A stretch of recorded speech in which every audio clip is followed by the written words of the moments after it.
Hello students, आज की class में हम 3.3 एक्सरसाइज कवर करेंगे। कंप्लीट एक्सरसाइज करेंगे तो तसल्ली से आप इसे एक एक क्वेश्चंस को पढ़ें। और अगर आप 10th क्लास के स्टूडेंट्स हैं तो कॉपी पेन लेके बैठें, क्योंकि जो क्वेश्चंस मैं आपसे कराऊंगा या जो क्वेश्चंस मैं आपको करने के लिए दूंगा, अगर वो साथ साथ करते भी जाएंगे तो डेफिनेटली वन शॉट में एक पूरी एक्सरसाइज आप कवर कर लेंगे। ओके, तो सबसे पहले तो हम इस एक्सरसाइज में जो टॉपिक यूज हुआ है उसका टॉपिक पढ़ लेते हैं। एनसीईआरटी आपके सामने होगी। अगर आपके सामने एनसीईआरटी नहीं है तो फिलहाल यहां से देख लें। ये जो मैंने आपके सामने अभी स्क्रीन प्रेजेंट कर रखी है, देखिए ये मैंने लास्ट टाइम बताया था, ये ग्राफिक मेथड मैंने बताया था। अभी फिलहाल आज की क्लास में मैं जो हूं सब्स्टिट्यूशन मेथड के पास चलूंगा। सब्स्टिट्यूशन मेथड तो देखो यहां पर समझना होगा, इसे हम एल्जेब्रिक मेथड कहते हैं, यानी कि सब्स्टिट्यूशन मेथड एक एल्जेब्रिक मेथड है। तो ऐसे एल्जेब्रिक मेथड और कितने हैं? तो आपकी क्लास में एक एल्जेब्रिक मेथड में सब्स्टिट्यूशन मेथड आता है, एक आता है एलिमिनेशन मेथड और एक आता है क्रॉस मल्टीप्लिकेशन मेथड। तो तीन मेथड की तीन अलग अलग एक्सरसाइज करेंगे। तो आज हम सब्स्टिट्यूशन मेथड कवर करने वाले हैं। देखिए यहां पर कहता है इन द प्रीवियस सेक्शन, यानी ऊपर जो हमने एक्सरसाइज करी उसमें we discuss how to solve a pair of linear equation graphically. हमने डिस्कस किया कि कैसे हम एक पेयर ऑफ इक्वेशन को ग्राफिकली सॉल्व कर सकते हैं। The graphical method is not convenient in cases when the point representing the solution of the linear equation non-integer। आप जानते होंगे इंटीजर क्या होता है। इंटीजर वो होते हैं नंबर, वो नंबर्स होते हैं जिसमें डेसिमल्स नहीं होता, यानी कि विदाउट डेसिमल्स वाले नंबर्स को हम इंटीजर्स कहते हैं, चाहे वो पॉजिटिव का हो चाहे वो नेगेटिव का हो। जैसे कि 1 एक इंटीजर है, 2 एक इंटीजर है, 3 एक इंटीजर है। इसी तरीके से 0 एक इंटीजर है, -1 एक इंटीजर है, -2 एक इंटीजर है। यानी कि डेसिमल्स को छोड़ दे तो बाकी नंबर्स इंटीजर्स होते हैं। और नॉन इंटीजर्स क्या होते हैं? जिसमें डेसिमल्स भी आ जाते हैं। नॉन इंटीजर्स जिसमें डेसिमल्स आते हैं, जिसके अंदर रूट्स आते हैं, जिसके अंदर फ्रैक्शन आते हैं।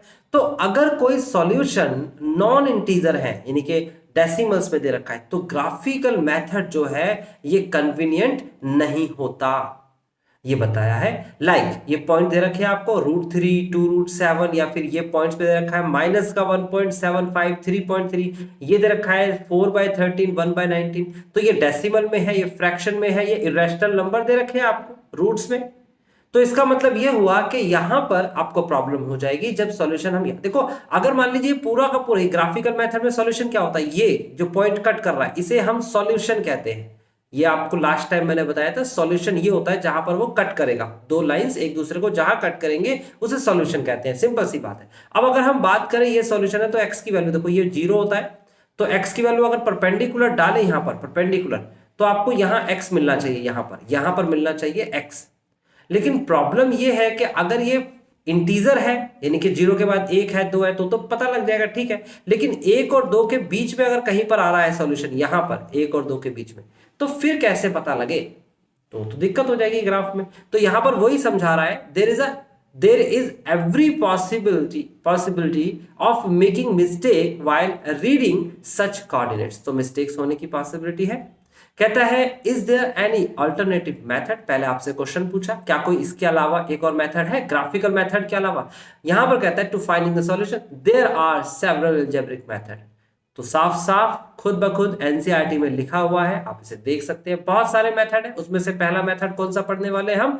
Substitution method. अब सब्स्टिट्यूशन मेथड क्या होता है, कैसे करते हैं, वो मैं बताने वाला हूं। पहले समझिए, सब्स्टिट्यूशन को हिंदी में कहते हैं प्रतिस्थापन विधि। सब्स्टिट्यूशन मेथड को क्या बोलते हैं? प्रतिस्थापन विधि। और प्रतिस्थापन विधि मतलब एक की जगह पर दूसरे को सब्स्टिट्यूट कर देना। सब्स्टिट्यूट नाम पहले भी आपने सुना होगा, आपने सुना है सब्स्टिट्यूट प्लेयर, किसी भी खेल के अंदर होता है सब्स्टिट्यूट प्लेयर। आप देखते हैं जब कोई टीम वर्क होता है, ऐसा खेल होता है जिसमें पूरी टीम खेलती है, इंडिविजुअल प्ले की बात नहीं कर रहा मैं, जैसे कि क्रिकेट हो गया, फुटबॉल हो गया, कबड्डी हो गया, ऐसे कोई भी प्ले की बात मैं करूं जो कि टीम खेलती है, तो उस केस में एक प्लेयर अगर इंजर्ड हो जाता है या उसे कोई प्रॉब्लम होती है तो फिर वो अपनी जगह पर एक सब्स्टिट्यूट प्लेयर की को रखता है। यानी कि अगर क्रिकेट में जो 11 प्लेयर जो इस समय फील्ड में है, अगर उसमें से कोई एक व्यक्ति को बाहर जाना है फील्ड के, तो वो अपनी जगह पर एक प्लेयर को बुलाएगा और उसे हम बोलते हैं सब्स्टिट्यूट प्लेयर। बात समझ में आती है आपको? शायद आपको खेल के बारे में थोड़ी जानकारी हो तो ये बात तो जरूर पता होगी, सब्स्टिट्यूट। अब मैं जो बताने जा रहा हूं वो समझिए। सपोज कर लेते हैं ये एक क्रिकेट का ग्राउंड है और इसमें 11 आपके प्लेयर है, 1 2 3 4 5 6 7 8 9 10 11। अब इसमें से कोई एक पार्टिकुलर प्लेयर, लाइक ये मान लेते हैं, इसे ग्राउंड से बाहर जाना है। तो बाहर जाना है तो ये बाहर से एक प्लेयर को कहेगा कि इन करिए और उसे हम सब्स्टिट्यूट प्लेयर कहेंगे। लेकिन ऐसा नहीं हो सकता कि पहला वाला प्लेयर जो है वो बाहर नहीं जाएगा, यानी कि वहीं खड़ा रहेगा फील्ड में, और दूसरे वाले प्लेयर को भी इन कर लेते हैं। तो ये टोटल खिलाड़ी कितने हो जाएंगे? अगर मैं क्रिकेट की बात करूं तो 12 हो जाएंगे। तो ऐसा पॉसिबल नहीं है, यानी कि एक प्लेयर ऑलरेडी वहां पर अवेलेबल है और दूसरा प्लेयर भी उसके साथ आ जाएगा तो उसे सब्स्टिट्यूट नहीं कहते। जब एक प्लेयर पहला वाला जाएगा और दूसरा आएगा उसे सब्स्टिट्यूट कहते हैं। बहुत सिंपल सी बात है, बहुत सिंपल सी थ्योरी है। प्रतिस्थापन, एक की जगह पर दूसरे का इस्तेमाल करना, दोनों यूज करने को हम सब्स्टिट्यूट नहीं कह सकते। ठीक है, अब आपके इसके एग्जाम्पल्स है जो आपका होमवर्क बनेंगे। ये 7 एग्जाम्पल है, ये आपके सामने 8th एग्जाम्पल है। आप देखेंगे जो पीछे क्वेश्चंस इसने दिए थे एग्जाम्पल्स में, उसी को आगे सॉल्व किया बाय यूजिंग द सब्स्टिट्यूशन। ऐसे 9th एग्जाम्पल दे रखा है, 10th एग्जाम्पल दे रखा है, और 10 ये जो एग्जाम्पल्स थे, 10 तक के जो एग्जाम्पल्स दे रखे थे, ये आपको प्रैक्टिस करनी है। लेकिन कब करनी है? पहले मैं आपको एक्सरसाइज कराऊंगा और एक्सरसाइज में जो ये अनसॉल्व क्वेश्चन है ये मैं अभी कराने वाला हूं। ये क्वेश्चन जब आप करेंगे तो आपको इससे रिगार्डिंग क्वेश्चंस भी करने चाहिए, होमवर्क भी चाहिए आपको, तो फिर आप एग्जाम्पल करेंगे। तो आप स्टार्ट करते हैं हम पहले क्वेश्चन से। आप भी अपनी कॉपी पेन लेके बैठे हैं और मेरे साथ साथ करेंगे। अगर आप मेरे साथ साथ रहेंगे और जैसा मैं इंस्ट्रक्ट कर रहा हूं, जैसा मैं आपको बताने की कोशिश कर रहा हूं, वैसे ही करेंगे तो डेफिनेटली आपको इसे सीखने से कोई नहीं रोक सकता। ये आप एक ही बार में सीख जाएंगे, आपको बार बार सीखना ही नहीं है। फिर आप करते रहिए कोई सी भी बुक का कोई सा भी क्वेश्चन, एक बार सीख तो जाइए। तो देखिए, सबसे पहला क्वेश्चन जो है आप अपनी कॉपी पे उतारें। आप लिखें x plus y is equal to 14 और फिर साथ में लिखें x minus y is equal to 4। Simple है, दो इक्वेशंस आपको लिख लेनी है, दो जिसे हम कहेंगे equation, pair of linear equation already question में गिवन है। कहां पे? ये पहले क्वेश्चन के अंदर गिवन है और फिर उसके बाद दूसरे में भी गिवन है, तीसरे में से हमें बनानी है। बस यही तो सिचुएशन आएगी पूरे चैप्टर के अंदर, या तो गिवन होगा या बनाना होगा। कितना आसान चैप्टर है। अब देखिए, आपको ये दो इक्वेशन ऑलरेडी गिवन है, आपको यहां से कोई भी एक इक्वेशन को चूज करना है। मैं फिर से रिपीट कर रहा हूं, आपको या तो फर्स्ट वाली इक्वेशन को चूज करना है या सेकंड वाली इक्वेशन को चूज करना है। आपकी मर्जी चलेगी आप कौन सी इक्वेशन लेके चलना चाहते हैं, आपकी मर्जी चलेगी। जो आपको आसान लगे आप वो ले सकते हैं। चलो, मेरे हिसाब से तो दोनों ही आसान दिख रही है, तो मैं पहली वाली इक्वेशन को चूज करूंगा। पहली वाली इक्वेशन को मैंने चुन लिया। ठीक है, अब पहली वाली इक्वेशन को लेने के बाद इसमें से मेरे पास दो ऑप्शन है, या तो मैं x की वैल्यू निकालूं, द वैल्यू ऑफ x, या फिर मैं y की वैल्यू निकालूं, द वैल्यू ऑफ y। अब आप क्या चूज करेंगे ये आप कर सकते हैं, लेकिन मैं जो कह रहा हूं अभी आप फिलहाल, अगर आपको बिल्कुल भी ये टॉपिक नहीं आता, जो मैंने कहा है वो ही चूज आप भी कर लीजिए ना। दोनों एक साथ रहेंगे तो ज्यादा आसान रहेगा, फिर बाद में जब आप सीख जाएंगे तो कुछ भी चूज कर सकते हैं। फिलहाल मैं यहां से क्या करता हूं, मैं y की वैल्यू निकाल लेता हूं। क्या निकाल लेता हूं? y की वैल्यू। y की वैल्यू कैसे निकलेगी? ये देखिए, प्लस में दे रखा है x, जहां कोई निशान नहीं होता वो प्लस माना जाता है। ये प्लस का x है और बीच में बराबर का निशान है। आप गौर से देखेंगे, आप इस x को राइट साइड में ले जाइए। कितना सिंपल है, आपने इस x को राइट साइड में ले जाना है। तो लेफ्ट में क्या रह जाएगा? y, फिर निशान क्या लगेगा? बराबर का, फिर क्या आएगा? 14 और फिर माइनस, फिर x। जिस भी स्टूडेंट्स को मैथ्स के ये कॉन्सेप्ट्स नहीं आते हैं, अभी आपको जैसा मैं बता रहा हूं आप वैसा फॉलो करें, डेफिनेटली आपको आ जाएगा। आपका x जो लेफ्ट में है उसे राइट में ले जाने का तरीका मैंने बताया सिंपली। तो आपको y की वैल्यू मिल चुकी है। अब y की वैल्यू आपके सामने आ चुकी है, इसे आप फर्स्ट इक्वेशन का नाम दे दीजिए। सिंपल है यहां तक। अब ये y की वैल्यू को उठा के, इस y की वैल्यू को उठा के आपको दूसरी इक्वेशन में रखना है। y की जगह y की वैल्यू को रिप्लेस करना है। y की वैल्यू क्या है भाई? y की वैल्यू है y बराबर 14 माइनस एक्स, तो इस जगह पर यानी कि ये y की जगह पर 14 माइनस एक्स रिप्लेस करना है। मैं करके दिखाता हूं। पहले तो मैं x लिखूंगा, देखो बिल्कुल कॉपी करना है, कॉपी करने में किसी को परेशानी नहीं है। फिर मैं माइनस लिखूंगा, ये मैंने माइनस लिखा। फिर y लिखा हुआ है, मैं y नहीं लिखूंगा, मैं y की जगह उसकी ये वैल्यू लिख दूंगा, यानी y की जगह पर मैं वैल्यू उतारूंगा 14 माइनस का x। और मैं एक बात और ध्यान रखूंगा कि ब्रैकेट जरूर लगाना है। अगर आप ये गलती करते हैं तो फिर मत कहिएगा कि आपका आंसर नहीं मैच किया, ये गलती नहीं करनी आपको। उसके बाद इक्वल टू का निशान है तो मैं इक्वल टू का निशान लगाऊंगा, फिर माइनस, फिर इक्वल के बाद क्या लिखा है 4, तो मैं 4 लिखूंगा, सिंपल है, इक्वल टू 4। अब आप क्या करेंगे, इसे सॉल्व करेंगे, इस वाली सिचुएशन को सॉल्व करेंगे एल्जेब्रिकली। कैसे सॉल्व करेंगे, देखिए x माइनस, ये माइनस के अंदर मल्टीप्लाई हो जाएगी 14 के साथ भी और माइनस के x के साथ भी, तो 14 के साथ होगी तो माइनस का 14 हो जाएगा, और ये वाला माइनस और ये वाला माइनस आप गौर से देखेंगे तो प्लस हो जाएगा। माइनस और माइनस प्लस होता है, याद रखिएगा, माइनस और माइनस बराबर प्लस होता है, प्लस और प्लस भी बराबर प्लस होता है, माइनस प्लस बराबर माइनस होता है, और प्लस माइनस बराबर माइनस होता है। यानी सेम साइन होंगे तो प्लस बनेगा, डिफरेंट साइन होंगे तो माइनस बनेगा, ये बात आप याद रखिएगा। ठीक है, तो यहां पर माइनस और माइनस था तो मैंने प्लस का निशान लगाया, फिर मैं x लिखूंगा, इक्वल टू का निशान लगाऊंगा, 4 लिखूंगा। अब देखेंगे गौर से तो ये वाला x और ये वाला x, दो x है और दोनों के दोनों जुड़ने वाले हैं, तो इन दोनों को जोड़ देंगे, एक x और एक x कितना होता है, 2x होता है। 14 माइनस का है तो आप इसे राइट में लेके जाइए, तो राइट में लेके जाएंगे तो कितना मिलेगा, 4 प्लस का 14। क्या ये बात भी समझ में आ गई भाई, माइनस का 14 था, राइट में गया तो प्लस का 14 हो गया। ये बात याद रखिएगा, जब भी कोई संख्या लेफ्ट से राइट या राइट से लेफ्ट जाएगी, यानी कि बराबर को क्रॉस करेगी, तो उसके साइन बदल जाते हैं, प्लस का माइनस हो जाता है, माइनस का प्लस हो जाता है, मल्टीप्लाई का डिवाइड हो जाता है और डिवाइड का मल्टीप्लाई हो जाता है। फिलहाल माइनस का प्लस कर दिया। अब लिखेंगे 2x is equal to 4 plus 14 को ऐड करेंगे तो आ जाएगा 18। आप इसे डिवाइड करेंगे तो आ जाएगा x is equal to 18 divide by 2। देखो ना, अगर यहां पर ये मल्टीप्लाई में है, देखो 2x का मतलब है 2 मल्टीप्लाई बाय x, और बराबर में क्या लिखा है, 18 लिखा है। तो मैंने कहा था इस 2 को ये बराबर क्रॉस करना है, यानी कि बराबर को क्रॉस करके उधर लेके जाना है, तो इधर क्या है मल्टीप्लाई, तो उधर जाके क्या बनेगा, डिवाइड। देखो ये 2 उधर से उठ के इधर आया तो डिवाइड में चला गया, अगर डिवाइड होता नीचे लिखा होता तो ऊपर मल्टीप्लाई में चला जाता। सिंपल सा कॉन्सेप्ट है, कई बच्चे इसे थोड़ा कनेक्ट नहीं कर पाते हैं, तो मैं आपको जैसा जैसा बताता जाऊं आप डेफिनेटली कनेक्ट कर लेंगे। ठीक है, तो अभी फिलहाल आप करेंगे x इज इक्वल टू, इसे आप डिवाइड कर दीजिए, 2 9 18, आपको डिवाइड करना आना चाहिए। देखो नीचे वाली संख्या बाहर, ऊपर वाली संख्या अंदर, एंड डिवाइड करेंगे 9 आएगा। ओके, फिलहाल आगे बढ़ते हैं, x की वैल्यू निकाल चुके हैं। अगर x की वैल्यू आ गई है तो हम इसे लिखेंगे, हम इसे क्या लिखेंगे, पुट इन फर्स्ट। आप इसे फर्स्ट में रखिए, और फर्स्ट इक्वेशन ऑलरेडी हमारे सामने है, हम लिखेंगे y is equal to 14 minus का इस वाले x की जगह पर हम ये वैल्यू रख देंगे 9, तो 14 माइनस 9, तो finally 14 is minus 9 is equal to कितना हो जाएगा, ये हो जाएगा 5।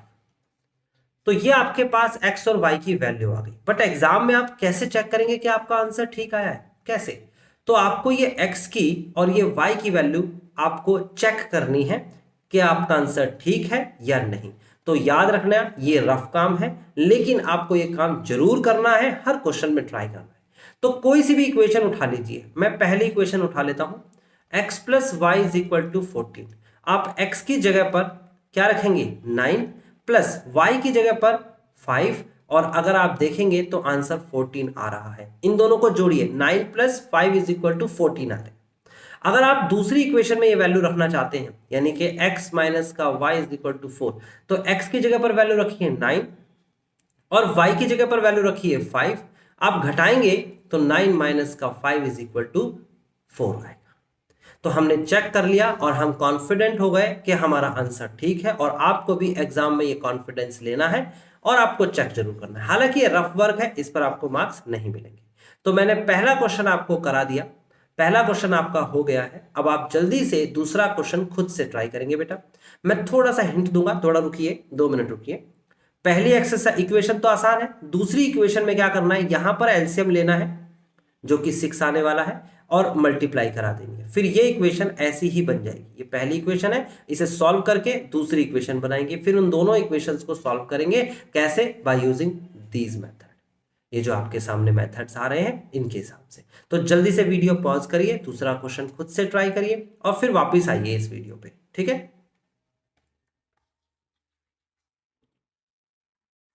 नाउ आपसे अब ये क्वेश्चन सेकंड वाला जरूर हुआ होगा, कुछ स्टूडेंट्स ने ये क्वेश्चन पूरा कर लिया होगा तो वो आगे के क्वेश्चन ट्राई कर सकते हैं। कुछ स्टूडेंट्स ने ये क्वेश्चन पूरा किया होगा लेकिन उनका आंसर मैच नहीं किया होगा, तो अभी मैं जो स्टेप्स कराऊंगा उसे देख ले और फिर उसके बाद आप अपना मैच कर सकते हैं। कुछ स्टूडेंट से ये क्वेश्चन हो ही नहीं पाया होगा, कोई बात नहीं। अगर आपसे नहीं हो पाया तो मैं एक बार फिर से जो कहूंगा आपको कॉपी पे मेरे साथ साथ लिखना है। डेफिनेटली आप अगर ये काम करें तो लास्ट तक आते आते आपको ये क्वेश्चंस आने लग जाएंगे, ओके, खुद से होने लग जाएंगे। फिलहाल हम सेकंड क्वेश्चन की तरफ चल रहे हैं। देखिए क्वेश्चन सॉल्यूशन जो है फर्स्ट का सेकंड पार्ट आप कॉपी पे जरूर लिखेंगे, s माइनस का t इज इक्वल टू 3 और इधर लिखेंगे s अपॉन में 3 प्लस t अपॉन में 2 इज इक्वल टू 6। देखो यहां पर हम लेते हैं एलसीएम। हमें जो संख्या कभी भी ऐसे फ्रैक्शन में दे रखी हो तो आपको पहले इसे सिंपल संख्या बनाने की कोशिश करनी है, इक्वेशन को सिंपल बनानी है, ठीक है ना। तो ये इक्वेशन को सिंपल बनाने के लिए क्या लेंगे, एलसीएम। अब कई स्टूडेंट्स को डाउट है कि सर एलसीएम कैसे लिया जाता है और कैसे सॉल्व करते हैं। तो कोई भी फ्रैक्शन को जोड़ते हैं या घटाते हैं तो इस प्रोसेस को ही फॉलो करेंगे जो मैं अभी कराने वाला हूं। इसको मैं वैसे तो बेसिक से कराऊंगा, आपको इसका शॉर्टकट आता है तो डेफिनेटली आप शॉर्टकट करें, मैं मना नहीं कर रहा, बट मैं हर स्टूडेंट को सिखाने के लिए बेसिक से कराऊंगा। पहले जो भी डिनोमिनेटर में दे रखा हो उसको लिखते हैं, चलो लिख लेते हैं 3,2। हर क्वेश्चन हो जाएगा इस मेथड से, हर क्वेश्चन। फिर उसके बाद आप प्राइम नंबर्स को सोचते हैं, प्राइम नंबर्स। प्राइम नंबर्स आपको पता होने चाहिए, वो नंबर्स होते हैं जो सिर्फ अपनी ही टेबल में आते हैं या 1 की टेबल में आते हैं। ऐसा पहला नंबर होता है 2, फिर होता है 3, फिर होता है 5, फिर होता है 7, फिर होता है 11, फिर होता है 13, फिर होता है 17, फिर होता है 19 और सोचते जाइए जितने सोच सकते हैं। ये सारे के सारे नंबर सिर्फ अपनी ही टेबल में आते हैं और 1 की टेबल में आते हैं। एग्जैक्टली दो डिफरेंट नंबर से डिवाइड होते हैं और तीसरी किसी टेबल में नहीं आती। आप 4 की बात कर लेते हैं तो 4 1 में भी आता है, 2 में भी आता है, 4 में भी आता है, तो ये प्राइम नहीं है। मैं बात कर रहा हूं प्राइम नंबर्स की, तो इसे प्राइम फैक्टर कहते हैं। तो प्राइम फैक्टर किसे कहते हैं, प्राइम नंबर से डिवाइड करना। तो सबसे पहला प्राइम नंबर 2 है, तो आप 2 का टेबल में बताइए। 2 की टेबल में 3 आता है, कहेंगे नो। 2 की टेबल में 2 आता है, कहेंगे यस। तो इसका मतलब हो गया कि हम 2 से डिवाइड कर सकते हैं। 3 तो नहीं आता, कॉपी कर लेंगे। 2 आता है तो 2 1 जा 2, कितना सिंपल हो गया। अब उसके बाद हम फिर 2 के पास जाएंगे और चेक करेंगे क्या 2 की टेबल में 3 आता है, नहीं आता। क्या 2 की टेबल में 1 आता है, बिल्कुल नहीं आता। तो 2 का काम खत्म। अब अगले पे चलेंगे, अगला प्राइम नंबर है 3। तो 3 की टेबल में 3 आता है तो आप लिखेंगे 3 1 जा 3 और इस 1 को कॉपी कर लेंगे। जब भी लास्ट में 1 1 मिल जाए ये आपका एलसीएम होता है, एलसीएम। जिसको एलसीएम लेना अभी भी नहीं आया है वो ऐसे जैसे मैंने बताया ऐसे सीख ले, बहुत आसान है। तो मैंने क्या बोला, ये मैं इस क्वेश्चन में बता रहा हूं, हर क्वेश्चन में नहीं बताऊंगा, आप इसको खुद से करके देखेंगे, ठीक है ना। मैं कोशिश करूंगा आपको सिखाने की, तो आप सीखने की कोशिश करें प्लीज। तो फिलहाल यहां पर दे रखा है 3 और 2 और मैंने आपसे कहा कि कभी भी कोई भी फ्रैक्शन हो आपको जोड़ना है या घटाना है तो पहले डिनोमिनेटर का एलसीएम लेते हैं। एलसीएम हम ले चुके हैं, अब डिनोमिनेटर का एलसीएम लिखेंगे, ऐसे लिखेंगे 6, लिख लिया। अब उसके बाद क्या करते हैं, हमेशा नीचे वाली संख्या से डिवाइड करते हैं, ऊपर वाली संख्या को मल्टीप्लाई करते हैं। चेक करते हैं मैं क्या कह रहा हूं। मैंने 3 का टेबल पढ़ना शुरू किया, यानी 3 से डिवाइड किया 6 को, डिवाइड किया, देखो कैसे किया, 6 को डिवाइड किया 3 से, 6 डिवाइड बाय 3, 3 बाहर 6 अंदर, 3 दूनी 6, या फिर ऐसे लिख सकते हो 3 2 जा 6, या फिर ऐसे देख सकते हो कि 3 का टेबल पढ़ना शुरू करिए। 6 कितनी बार में जाता है तो पढ़िए, 3 एकम 3, 3 दूनी 6, 2 बार में जाता है ना, यानी कि 2 बार में जाता है। इस 2 की ऊपर मल्टीप्लाई कर दीजिए s में, तो 2 की s में मल्टीप्लाई कराएंगे तो 2s आ जाएगा। सिंपल है, कितना आसान था। फिर प्लस का निशान है, प्लस का निशान, और नियम तो यही चलेगा, नीचे वाली संख्या से डिवाइड करते हैं, यानी कि 2 का पहाड़ा पढ़िए और बताइए 6 कितनी बार में आएगा। तो 2 तिया 6, 2 एकम 2, 2 दूनी 4, 2 तिया 6, 2 1 जा 2, 2 2 जा 4, 2 3 जा 6। आप जैसे भी पढ़ना जानते हो। ऑफ कोर्स मैं हिंदी मीडियम से, बेसिक मेरा जो हिंदी मीडियम से है तो मैं हिंदी मीडियम से ही जानता हूं पहाड़ों को। आप टेबल जानते होंगे, कोई फर्क नहीं पड़ता, लैंग्वेज का कोई मैटर नहीं करता, आपको नॉलेज लेनी है, भाषा कोई सी भी। तो फिलहाल आप अपनी ही भाषा में सीखेंगे, आप टेबल ही याद करेंगे और मैं पहाड़े याद करूंगा, ठीक है ना। तो फिलहाल यहां पर 2 की टेबल में 6 क्या होगा, 2 3 6 यानी कि 3 टाइम्स। एंड नाउ 3 की मल्टीप्लीकेशन जब करेंगे टी के साथ तो कितना हो जाएगा, 3 इंटू टी, तो यहां आ जाएगा 3t। कोई ऑब्जेक्शन है, नीचे वाले से डिवाइड ऊपर वाले की मल्टीप्लाई, ये याद रखिएगा, आगे भी बताऊंगा। चलो फिलहाल ये काम को फिनिश कर देते हैं और ये हो गया हमारा एलसीएम। किसी बच्चे को जिसको एलसीएम वगैरह लेना आता है वो सीधी सी बात है इस वीडियो को स्किप करें, थोड़ा सा आगे बढ़ा सकता है ना। यहां पर फॉरवर्ड और बैकवर्ड का आपके पास एक ऑप्शन है, अगर आप में से किसी बच्चे को आता है तो परेशान ना हो, आपको 2 बार क्लिक करना है और वीडियो थोड़ी आगे बढ़ जाएगी, और ऐसा कर सकते हैं। फिलहाल इक्वल टू कितना दे रखा है, इक्वल टू दे रखा है 6। अब आपको क्या करना है, ये 6 जो डिवाइड में है राइट साइड में जाएगा तो मल्टीप्लाई में हो जाएगा, 2s प्लस का 3t is equal to 36। Now this is the equation. बात समझ में आती है। मेरी पहली इक्वेशन, अब मेरे पास 2 इक्वेशन है, एक इक्वेशन ये है, एक इक्वेशन ये है, और मैंने कहा था अब ये आपके विवेक पर निर्भर करता है, यानी कि आपके ऊपर निर्भर करता है कि कैसे ये कौन सी इक्वेशन लेके चलो। जो आसान होगी मैं तो वही लूंगा। तो मेरे को आसान फिलहाल फर्स्ट वाली दिख रही है, कभी कभी दूसरी वाली भी आसान हो सकती है। फर्स्ट वाले में से मैं कुछ भी वैल्यू निकाल सकता हूं, मेरी मर्जी चलेगी। तो देखो मैं 2 तरीके से आपको दिखाता हूं, क्योंकि स्टूडेंट कंफ्यूज हो गए होंगे, क्योंकि ये काम करने को दिया है। किसी बच्चे ने तो s की वैल्यू निकाली होगी, s की वैल्यू निकाली होगी तो t राइट में गया होगा, ये हो गया होगा 3 प्लस का t। किसी बच्चे ने t की वैल्यू निकाली होगी, तो t की वैल्यू निकाली होगी तो माइनस का t लिखना है, गलत नहीं करना, देखो निकाल कुछ भी लो, माइनस का t लिखना है और s को राइट में ले जाना है। अगर s राइट में गया तो बचा कितना, हुआ कितना, 3 माइनस का s, ये हुआ कि नहीं।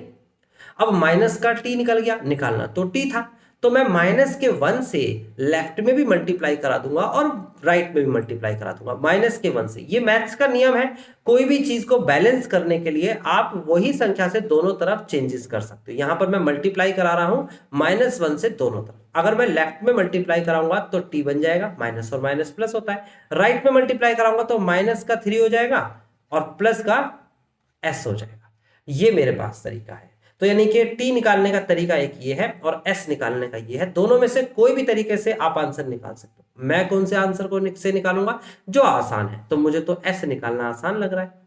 अदरवाइज आपने t निकाल लिया है तो मैंने बताया है आपको, आप t से भी कर सकते हैं। और जैसे स्टेप्स मैंने फॉलो किया ऐसा जरूरी थोड़ी है कि आप भी वही स्टेप्स फॉलो करेंगे, आप किसी और तरीके से निकाल रहे हैं, आंसर सेम आना चाहिए, ठीक है। तो फिलहाल मैं s निकाल रहा हूं, s इज इक्वल टू, ये राइट साइड में जाएगा, ये हो जाएगा 3 प्लस का t, और जो ये आया है इसे हम फर्स्ट इक्वेशन का नाम दे देंगे। नाउ आप लिखेंगे from equation first, equation first का इस्तेमाल करते हैं। तो s की जगह पर देखो, ये मैं कवर कर रहा हूं, ये आपको कवर नहीं करना है बट ध्यान से समझना है, ये s, इस s की जगह पर आपको क्या करना है, इस वाले s की जगह पर आपको ये वैल्यू रख देनी है t, 3 प्लस t। तो आप पहले तो 2 लिखेंगे, कॉपी कर लिया, फिर ब्रैकेट लगाइएगा, फिर 3 प्लस टी लिखिएगा, 3 प्लस टी लिख लिया, फिर ब्रैकेट क्लोज करिएगा, फिर प्लस, फिर 3, फिर टी, फिर इक्वल टू, फिर 36। कितना आसान हो गया। अब मल्टीप्लाई करा लेते हैं, 2 की मल्टीप्लाई 3 में कराएंगे 6 आएगा, प्लस का 2 की मल्टीप्लाई टी में कराएंगे तो ये आ जाएगा आपके पास 2t। इजी है ना। उसके बाद प्लस का 3t, उसके बाद इक्वल टू 36। बात समझ में आती है। अब t और t जो है ये लाइक वेरिएबल है, ये एक साथ दोनों के दोनों ऐड हो जाएंगे, 2t प्लस 3t, अगर जोड़ेंगे तो आएगा 5t। ये लिखो जी, मैंने लिख दिया 5t। इक्वल टू का साइन लगाएंगे, ये 6 जो लेफ्ट में आपको लिखा हुआ दिख रहा है ये राइट में चला जाएगा, यहां आ जाएगा। ये भी आसान है। आप देखेंगे तो वहां पहले से ही 36 बैठा हुआ है, 6 जो पॉजिटिव का था वो वहां जाके नेगेटिव का हो जाएगा। जिसके आगे कोई निशान नहीं दिखता तो वो पॉजिटिव का निशान होता है, ठीक है ना। तो अभी फिलहाल 5t is equal to 36 minus 6 is equal to 30 होता है। अब 5 से डिवाइड कर देंगे, और मैंने बताया था अभी लास्ट क्वेश्चन में भी कि दोनों के बीच में क्या रिश्ता है, ये रिश्ता क्या कहलाता है, 5 और t के बीच का रिश्ता क्या कहलाता है, 5 इंटू टी कहलाता है, 5 इंटू टी, याद रखना ये बात, ठीक है। तो फिलहाल ये दोनों के बीच में क्या है, जो रिलेशन वो है मल्टीप्लाई का, तो उधर जाके क्या बन जाएगा, डिवाइड का, यानी कि 30 डिवाइड बाय 5। नाउ इसे हम कट कर देंगे, 5 1 जा 5 एंड 5 6 जा 30। Now t is equal to 6, t की वैल्यू आ गई। अब क्या करने वाले हैं, अब आप करने वाले पुट इन फर्स्ट, आप फर्स्ट में रखेंगे, तो फर्स्ट में रखेंगे तो मैं यहां रख दे रहा हूं, हालांकि आप नीचे लिखेंगे लेकिन मैं यहां लिख दे रहा हूं s is equal to 3 plus का t की जगह पर क्या लिखने को कहा मैंने 6, तो s इज इक्वल टू कितना आ गया 9। Now this is the final answer. आप चेक करना चाहते हो तो इस 9 को और इस 6 को उठा के फर्स्ट इक्वेशन में रखिए, s की जगह पर रखिए 6 और 9 और t की जगह पर रखिए आप 6, तो 9 में से 6 लेस करेंगे तो 3 आएगा and 3 is the right side, so that's why ये हमारा आंसर ठीक है। ओके, तो बात क्लियर हो गई है, बात समझ में भी आ रही है। अब आगे बढ़ जाते हैं।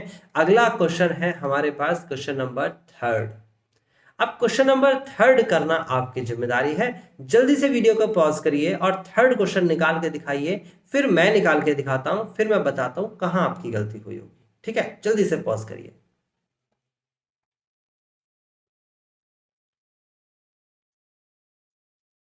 तो आपने क्वेश्चन नंबर 3 ट्राई किया। ऑफ कोर्स आप में से कई बच्चों ने इसे कर लिया होगा। अगर कर लिया है तो मेरी एक स्टेटमेंट मैं दोबारा से रिपीट करता हूं, आप आगे बढ़ जाइए। आप खुद से करना सीख रहे हैं तो इस वीडियो को देखना आपका वसूल हो गया, क्योंकि एक बार आपने जो चीज सीख ली अब वो भूली नहीं जा सकती, बस आपको प्रैक्टिस करनी है। और अगर आप आधा सीख पाए हैं, आप एवरेज स्टूडेंट्स हैं, आंसर मैच नहीं कर पाए, तो पूरा मेरा अभी अभी का सॉल्यूशन है वो देखिएगा। और आप में से जिस बच्चे ने अभी तक ट्राई भी नहीं कर पाया, ऐसे भी तो कुछ बच्चे होते हैं जो अभी तक इतना पढ़ने के बाद, फर्स्ट और सेकंड के बाद भी कॉन्फिडेंट नहीं हो पाए कि यार ये अगला क्वेश्चन मेरे से हो पाएगा, तो मैं करा देता हूं ना आपको। आपने देखा तो होगा ये क्वेश्चन, आपने कॉपी पे लिखा तो जरूर होगा ये क्वेश्चन। अगर आपने इतना किया है ईमानदारी से तो इसका मतलब आपको मैं सिखा सकता हूं। बहुत आसान है सिखाना। देखिए 3rd क्वेश्चन में लिखा है 3x minus y is equal to 3, और इधर लिखा हुआ है दूसरा नंबर 9x माइनस का 3y इज इक्वल टू 9। आपको दोनों में से एक इक्वेशन चूज करनी है, कोई सी भी। मैं पहली कर लेता हूं। इसमें से कोई सी भी एक इक्वेशन की वैल्यू एक वेरिएबल की वैल्यू निकालनी है, कोई से भी एक वेरिएबल की। आप बताइए किसकी निकालेंगे। चलो मैं x की निकाल के दिखाता हूं, क्योंकि अब यहां पर x की जिसने निकाली होगी वो थोड़ा कठिन हो गया होगा। आप y की भी निकाल सकते हो। अच्छा, कई स्टूडेंट ऐसा भी कर सकते हैं कि y माइनस में है, राइट में ले जाओ प्लस का हो जाएगा, 3 प्लस का है लेफ्ट में ले आओ माइनस का हो जाएगा, तो वैल्यू आएगी 3x minus 3 is equal to y. देखो कितनी आसानी से एक ही स्टेप में आंसर आ गया। लेफ्ट राइट करना बहुत आसान था। अच्छा, y निकाला, यहां रख दिया, आंसर तब भी आ जाएगा। मैं चाहूं तो x की वैल्यू निकालूंगा और वो रख दूंगा तो भी आंसर आएगा। x की वैल्यू थोड़ी कठिन सी पड़ जाएगी। देखो अगर मैं 3x लेफ्ट में ही रहने दूं और y को राइट में ले जाऊं तो हो जाएगा 3 प्लस का y। अब उसके बाद 3 को डिवाइड में लेके आऊंगा तो x is equal to 3 plus का y अपॉन में 3। अब ये फ्रैक्शन में आ गया, तो परेशानी क्या है, ये फ्रैक्शन की वैल्यू क्यों उठा के भी रख सकते हैं यहाँ पर। तो आपकी मर्जी है, फ्रैक्शन भी सिखा दिया गया है और ये संख्या भी सिखा दी गई है। मैं तो आपको वही अप्रोच करूंगा सॉल्यूशन जो कि आसान की तरफ है। कोशिश करिएगा जब पेपर में आप करें किसी भी एक मेथड का इस्तेमाल कर ले और करते ही चले जाए, एक ही बार में तो आंसर देना है आपको। ठीक है, तो फिलहाल मेरे को इन दोनों में से x और y में से y निकालना आसान लग रहा है, और मैंने आपको बताया y मैंने कैसे निकाला। मैंने x एक तरफ ले गया और y दूसरी तरफ ले गया। देखो मैं रिपीट कर रहा हूं, मैं y जो नेगेटिव का था वो राइट साइड में ले गया, x जो पॉजिटिव का था वो लेफ्ट में ले आया। आप देख सकते हो x नहीं सॉरी 3, तो 3 जो है वो लेफ्ट में आ गया -3, और y जो है राइट में चला गया पॉजिटिव। इसे फर्स्ट इक्वेशन का नाम दूंगा और उठा के यहां रखने वाला हूं। मैं लिखूंगा फ्रॉम इक्वेशन फर्स्ट। 9x को कॉपी करने वाला हूं, 9x माइनस का 3 कॉपी करने वाला हूं, ब्रैकेट लगाऊंगा एंड देन y के सामने जो वैल्यू है वो वैल्यू रखी जाएगी। बहुत आसान है स्टूडेंट्स, अगर आप थोड़ा सा कॉन्फिडेंट दिखाएंगे डेफिनेटली ये क्वेश्चन आप कर पाएंगे। डेफिनेटली आप कोशिश तो करें। ठीक है, और अगर आप बोर हो गए हैं, अगर आप क्वेश्चंस करते करते थक गए हैं तो रेस्ट ले लें। एक बार चीज को अगर आप सीख गए ना, याद रखिएगा मेरा अनुभव है ये, एक बार सीख गए तो आपको कोई वो चीज जो सीखी हुई चीज है उसको कोई निकाल नहीं सकता आपके अंदर से। तो इसलिए बार बार सीखने की कोशिश क्यों कर रहे हैं, बार बार क्वेश्चंस कर सकते हैं, सीख तो एक ही बार रहे हैं ना, तो एक बार में वन शॉट में आप काम को खत्म करेंगे। ठीक है, तो रेस्ट ले लें, फिर वापस आए, देन अगले क्वेश्चंस करें। ऐसा जरूरी नहीं है कि आपको एक ही बार में सब कुछ करना है, जल्दी मत करें जरा। ठीक है, अभी फिलहाल आगे बढ़ते हैं, तो जरा क्वेश्चन को देखें, बहुत इंटरेस्टिंग क्वेश्चन होने वाला है। 9x माइनस का 3 की मल्टीप्लाई कराई तो 3 3 जा 9x, फिर मल्टीप्लाई कराई तो 3 3 जा 9, और वो भी -3 और -3, this is +9 is equal to 9। Now आप देखेंगे 9x से 9x कैंसिल हो गया, कैंसिल मतलब घट गया। भाई ये प्लस का 9x है और ये माइनस का 9x है, घट गया। बचा क्या, 9 बचा लेफ्ट में और 9 बचा राइट में।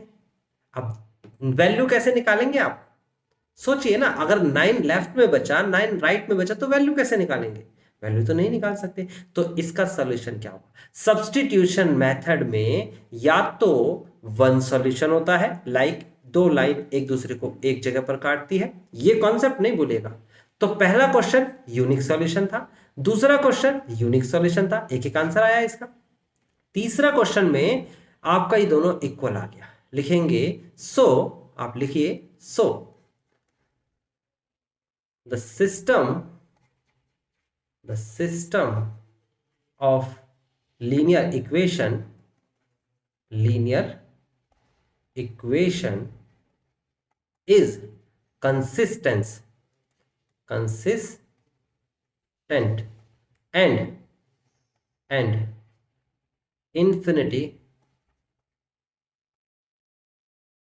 infinitive many solution।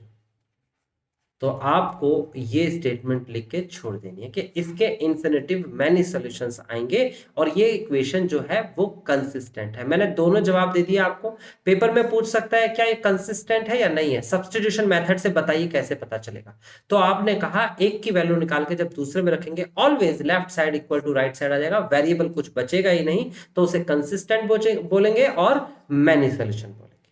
अगर लेफ्ट साइड राइट साइड के बराबर नहीं आता, सपोज यहां पर 7 होता है यहां पर 9 होता, तो फिर उसे कहेंगे इनकंसिस्टेंट एंड नो सॉल्यूशन। और अगर यहां से कोई वेरिएबल बचता, वेरिएबल जैसे पीछे के दो क्वेश्चन से बचा है, तो उठा के वो वैल्यू लिखते और फिर उसे यहां रखते, फिर दूसरी वैल्यू आती, तो उसे कहते हैं यूनिक सॉल्यूशन या फिर वन सॉल्यूशन। तो बात क्लियर हुई, वो कंसिस्टेंट कहलाता है ना वन सॉल्यूशन वाला केस। तो यानी कि सब्स्टिट्यूशन मेथड, जैसे ग्राफिकल मेथड में भी आपको पता है एक पॉइंट पर लाइन, यहां पर मैनी सॉल्यूशन का मतलब ये दोनों पैरेलल होंगी या फिर कोई लाइन एक दूसरे के ऊपर होगी, कोइंसिडेंट कहते हैं इसे। तो तीनों में से कोई भी सिचुएशन हो सकती है। ग्राफिकली आप ग्राफ बना के दिखाते हैं, देखो इस टाइप के ग्राफ। और सब्स्टिट्यूशन कैसे बताता है, अगर आंसर यहां वेरिएबल में आया होता और उसकी वैल्यू उठा के यहां रखते, जैसे पिछले दो क्वेश्चन में करी थी, तो वन सॉल्यूशन। अगर यहां पर वेरिएबल ही नहीं बचा, अगर ये वेरिएबल नहीं बचा तो कांस्टेंट वैल्यू इक्वल है तो मैनी सॉल्यूशन यानी कंसिस्टेंट। और अगर ये कांस्टेंट वैल्यू अनइक्वल होती, सपोज कर लेते ये नॉट इक्वल टू होती, तो उस केस में यहां पर नो सॉल्यूशन लिख देते और वो इनकंसिस्टेंट होता। बात समझ में आ गई, ठीक है।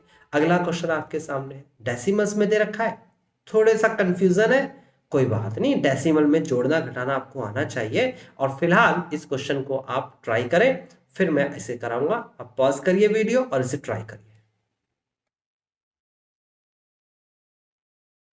तो आपने फोर्थ पार्ट ट्राई किया, डेफिनेटली ट्राई किया या सॉल्व भी किया।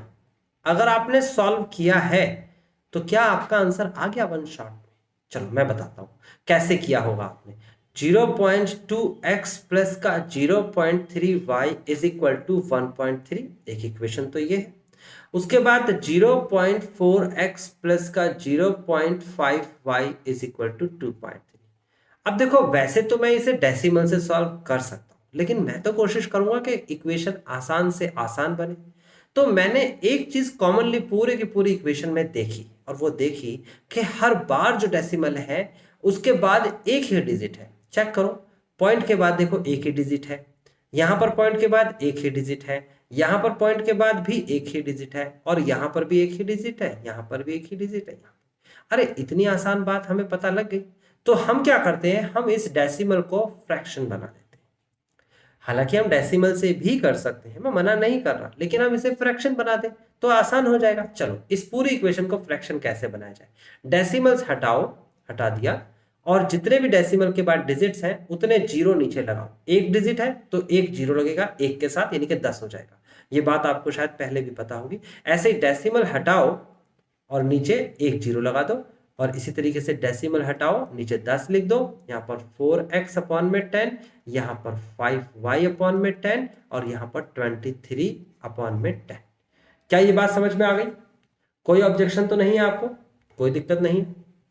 ठीक है, तो आपको ये समझ में आ गया कि डेसिमल्स के बाद कैसे सॉल्व किया जाता है। अब इसको अगर हम चाहें तो एलसीएम ले सकते हैं, और ऑफ कोर्स एलसीएम लेना अब आपको आना चाहिए। दोनों सेम वैल्यू है, एलसीएम में 10 लिखा जाएगा, यहाँ पर 2x प्लस का 3y आएगा और इज इक्वल टू 13 अपॉन में 10। इस 10 से 10 कैंसिल हो गया, तो बहुत आसान हो गया कि 2x प्लस का 3y इज इक्वल टू 13 आ गया, बहुत आसान हो गया। इसी तरीके से अगर हम इसे सॉल्व करेंगे तो है 4x प्लस का 5y और अपॉन में 10 इज इक्वल टू 23 अपॉन में 10, 10 से 10 कैंसिल हो गया, तो 4x प्लस का 5y इज इक्वल टू 23। अब आपके सामने जो इक्वेशन है ये एक जेन्युइन इक्वेशन है, आप इसे सॉल्व कर सकते हैं, सॉल्वेबल है। अब आपके सामने परेशानी क्या है कि मैं x की वैल्यू निकालूं या y की, मर्जी तो आपकी ही चलेगी। चलो मैं x की वैल्यू निकाल लेता हूं। 2x इज इक्वल टू कैसे निकलेगी, ये 3y राइट साइड में जाएगा तो हो जाएगा 13 माइनस का 3y, ये 2 डिवाइड में जाएगा तो हो जाएगा x is equal to 13 minus का 3y divide by 2, and this is the equation number first. उठा के कहाँ रखने वाले हैं, इस x की वैल्यू को हम यहाँ रखने वाले हैं। बहुत सिंपल है कि नहीं है। पहले हम 4 लिखेंगे, ये मैंने लिख दिया यहाँ पर, इसे कट करते हैं 4, फिर हम ब्रैकेट लगाएंगे, फिर x की जगह पर वैल्यू लिखेंगे 13 माइनस का 3y अपॉन में 2, और फिर उसके बाद ब्रैकेट क्लोज प्लस फिर 5 फिर y फिर इज इक्वल टू फिर 23। सब कुछ कॉपी किया जाता है, बस x रिप्लेस हो जाता है और उसकी जगह वैल्यू रख दी जाती है। ठीक है, अब आप देखेंगे तो ये आपको कट होता हुआ दिख रहा है, ये 2 1 2 एंड 2 2 4। कितना आसान है, आपको ये नहीं आता तो भाई सीखिए। अब इस 2 के अंदर मल्टीप्लाई कराएंगे दोनों में, तो आप पहले में मल्टीप्लाई कराएंगे 26 आएगा, और दूसरे में मल्टीप्लाई कराएंगे तो 2 3 6 आ जाएगा, प्लस का 5y इज इक्वल टू 23। ना इन दोनों को ऐड करेंगे, माइनस का 6 और प्लस का 5y। बड़ी संख्या का निशान लगता है, याद रखिएगा, बड़ी संख्या का ही निशान लगेगा। तो 6 और 5 को सब्ट्रैक्ट करेंगे, आएगा तो माइनस, लेकिन y 26 जो यहां पर लेफ्ट में रखा हुआ है इसे राइट में ले जाइए, तो ये कितना हो जाएगा 23 minus 26 and minus y is equal to minus 3 and this is y is equal to 3। कितना आसान है, पुट इन फर्स्ट। बहुत अच्छे, फर्स्ट में रख देते हैं इसे। फर्स्ट मतलब कि इसे उठा के यहां रखने वाले, तो पहले x लिखेंगे, फिर इक्वल टू लिखेंगे, 13 लिखेंगे, माइनस लिखेंगे, 3 लिखेंगे, और y की जगह पर आएगा ब्रैकेट लगा के लिख दीजिए 3 1 में 2, 3 3 9 होते हैं। 13 माइनस का 9 इज इक्वल टू 4 होता है, 4 divide by 2 is equal to 2 होता है। थोड़ा जल्दी हो रहा होगा, लेकिन अगर आप सीख गए हैं तो आपको लग रहा होगा बहुत लेट हो रहा है। ठीक है ना, तो अलग अलग स्टूडेंट्स के अलग अलग परसेप्शंस होते हैं एक ही पार्टिकुलर क्वेश्चन में। आप बैच में भी जब बैठते हैं तो यही तो होता है। कुछ स्टूडेंट्स कहते हैं यार बोर हो रहे हैं, ये तो हमें आता था। कोई बात नहीं, थोड़ी सी देर बोर हो जाएंगे तो कुछ नुकसान तो नहीं होगा। कुछ स्टूडेंट्स जिनको नहीं आ रहा था वो अच्छे से सीख जाएंगे। तो हम कंबाइंड बच्चों को सिखाते हैं, सबको एक साथ लेके चलते हैं। फिलहाल x और y की वैल्यू आ गई है, और अब हम चेक कैसे करें कि ये आंसर ठीक है। तो मैंने चेक करने का तरीका बिल्कुल बताया है। आप कोई भी एक इक्वेशन में इसमें रखिए या फिर इसमें रखिए, आंसर सेम आएगा। या फिर आप इसमें नहीं रखना चाहते तो इसमें रख लीजिए या फिर इसमें रख लीजिए। किसी भी एक इक्वेशन में x की और y की वैल्यू रख लीजिए। मैं चेक करके देख लेता हूं, 2 और 3 लिखा है तो 2 2 4 होता है, 3 3 9 होता है, जोड़ेंगे तो 13 आएगा। मेरा आंसर ठीक है। ओके, तो हमने ये क्वेश्चंस कर लिया है। जल्दी से वीडियो पॉज करिए और अगला ट्राई करिए, अगला 5th क्वेश्चन ट्राई करिए। अच्छा क्वेश्चन है, इंटरेस्टिंग क्वेश्चन, ट्राई करिए।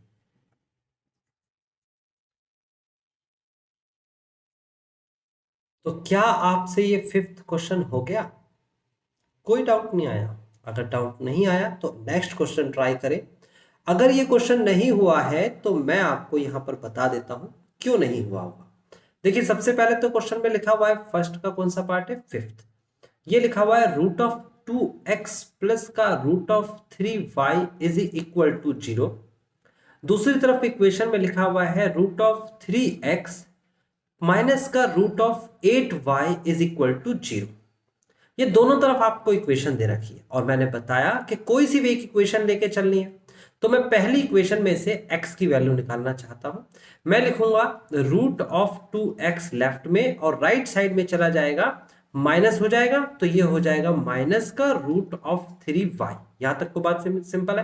देखो, जीरो मैंने नहीं लिखा, यहां जीरो लिख सकते हो, बट मैंने नहीं लिखा क्योंकि जीरो का कोई मतलब नहीं है यहां लिखने का। ठीक है, तो डायरेक्ट लिख दिया माइनस का root of 3y। Now x की वैल्यू निकालनी है, तो x की वैल्यू आ जाएगी माइनस का रूट ऑफ 3 अपॉन में रूट ऑफ 2, और ये y के साथ मल्टीप्लाई हो यहां तक की बात समझ में आती है। अब ये जो x की वैल्यू है, पहले इसे फर्स्ट बना लेते हैं, इसको उठा के रखने वाले हैं हम, x की वैल्यू को उठा के रखने वाले हैं हम यहां पे।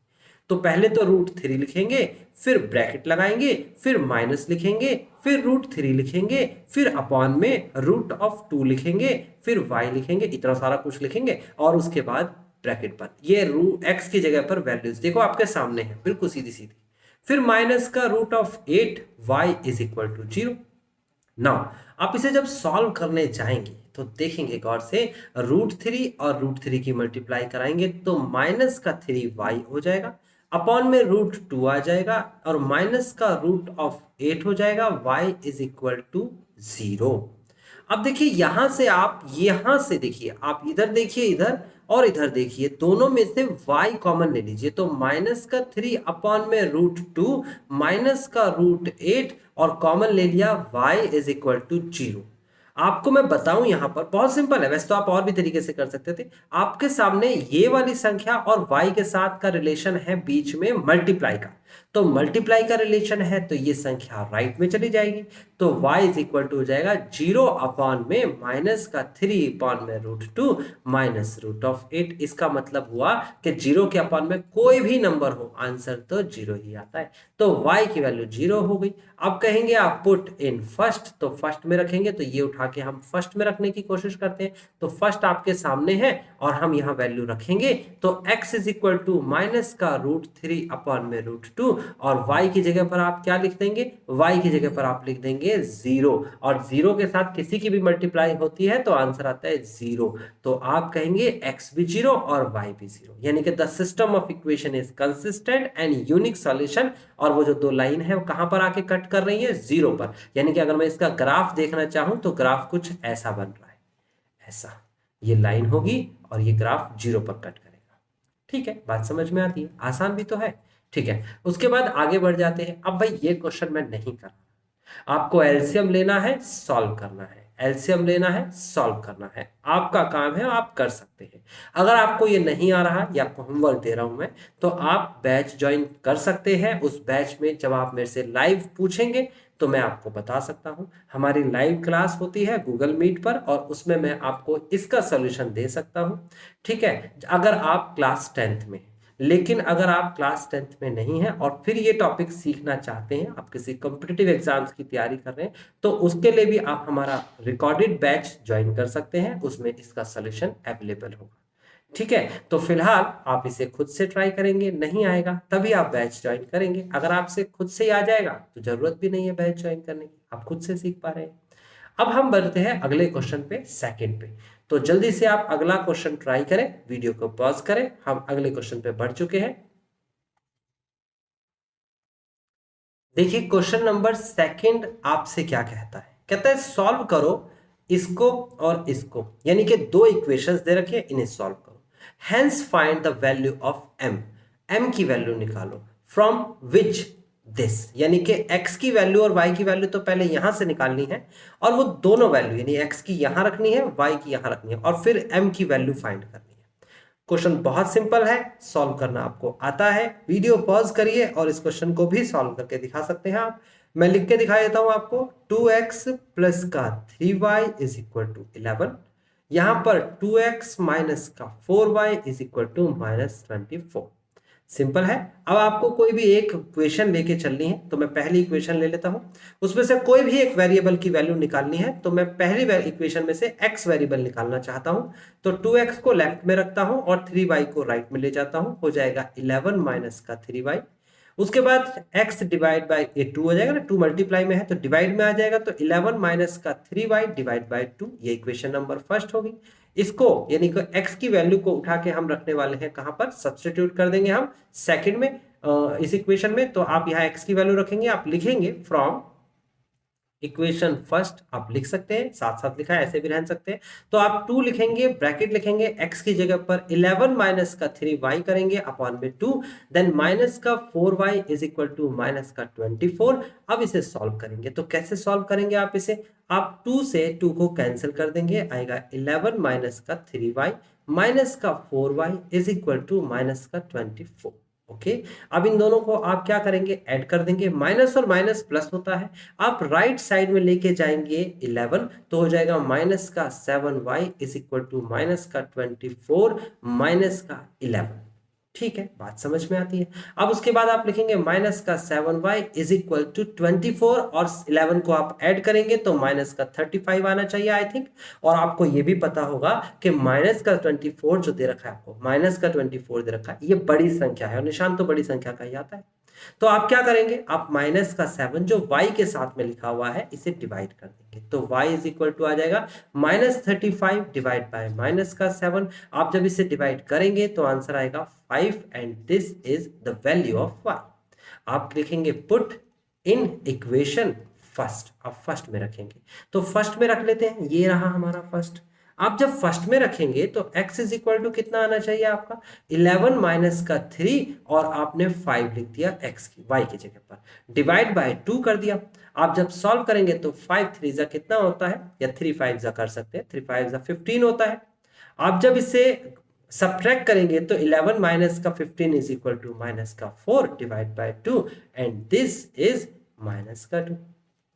तो आपके सामने x और y की वैल्यू तो आ गई। अब आपको क्या कहा गया है, आपको एक इक्वेशन अलग दे रखी है y is equal to m x plus T.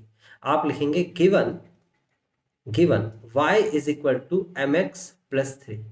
Now put x is equal to minus 2 and y is equal to 5। लेकिन अभी तो मुझे कंफ्यूजन है कि भाई x की जगह पर माइनस 2 और y की जगह पर 5, क्या ये सही है? तो मैं इन दोनों वैल्यूज को यहां रख के चेक भी करूंगा, x की जगह पर माइनस 2 रखूंगा और y की जगह पर 5 लिखूंगा, तो आंसर आएगा ये आपके सामने माइनस 4 और ये आपके सामने 15, सब्ट्रैक्ट करेंगे तो आएगा 11। यस, मैंने चेक कर लिया, मेरा आंसर ठीक है, मुझे आगे कुछ नहीं करना।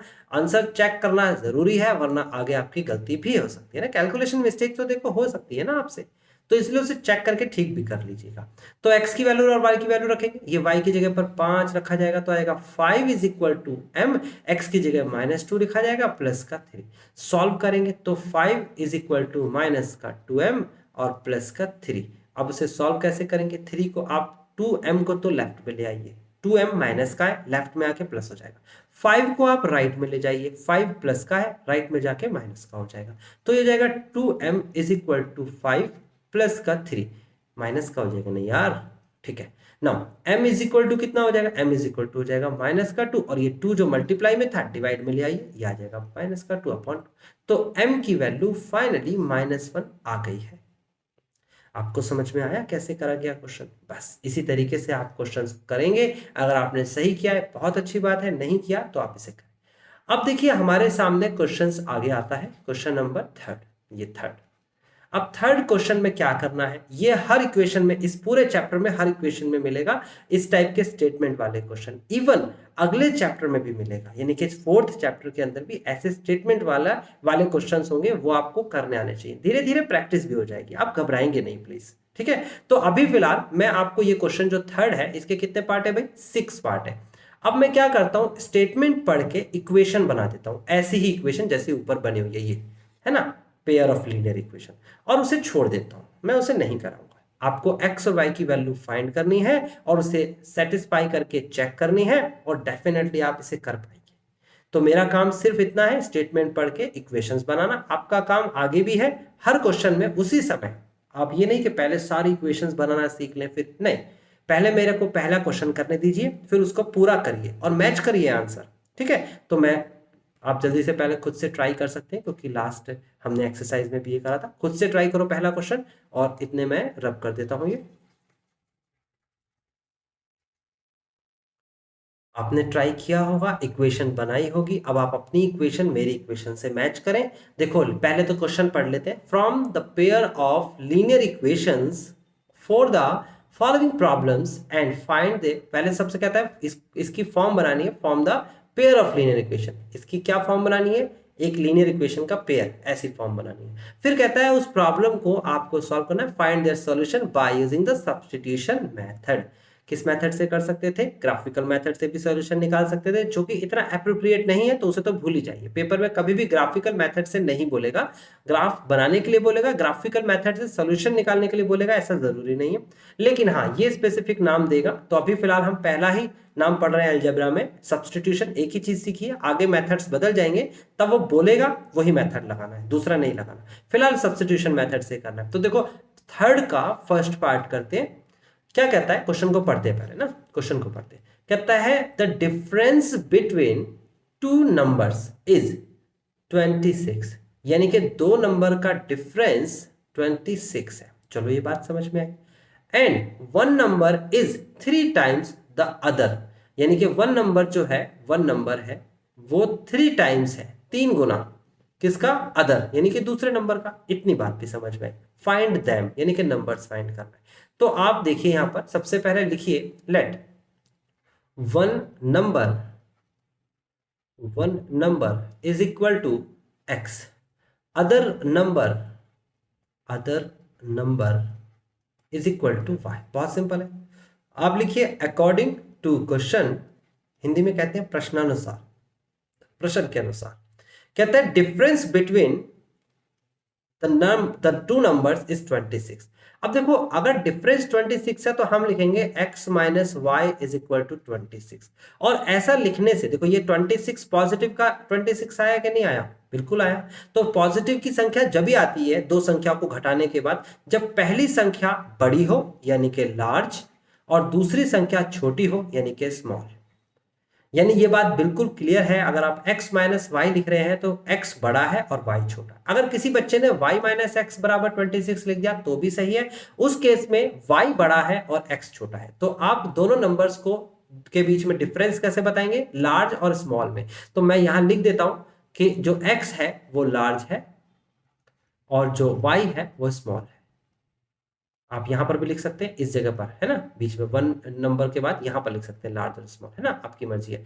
तो फिलहाल मैंने जहां जगह थी मैंने लिख लिया, आप कहीं भी लिख सकते हैं। तो फिलहाल x माइनस वाई बराबर 26, जिसमें से x बड़ा है, ये बात आपको समझ में। अब मेरे को अगली स्टेटमेंट क्या कहता है, one number is 3 times the other. देखो पहले तो मैं x को लिख लेता हूं और y को लिख लेता हूं। अब मेरे को कहता है एक नंबर दूसरे नंबर का 3 गुना है। 3 गुना मतलब एक नंबर जो है वो बड़ा है दूसरे नंबर से। तो ऑब्वियस सी बात है, लार्ज नंबर कौन सा है, ये वाला लार्ज है और ये वाला स्मॉल है। तो ये कहता है 3 टाइम्स, तो ये जो लार्ज वाला है ना 3 गुना है। कंपेयर किससे कर रहा है, y से। y से 3 गुना ये पहले से ही है, यानी पहले से ही 3 से गुना है।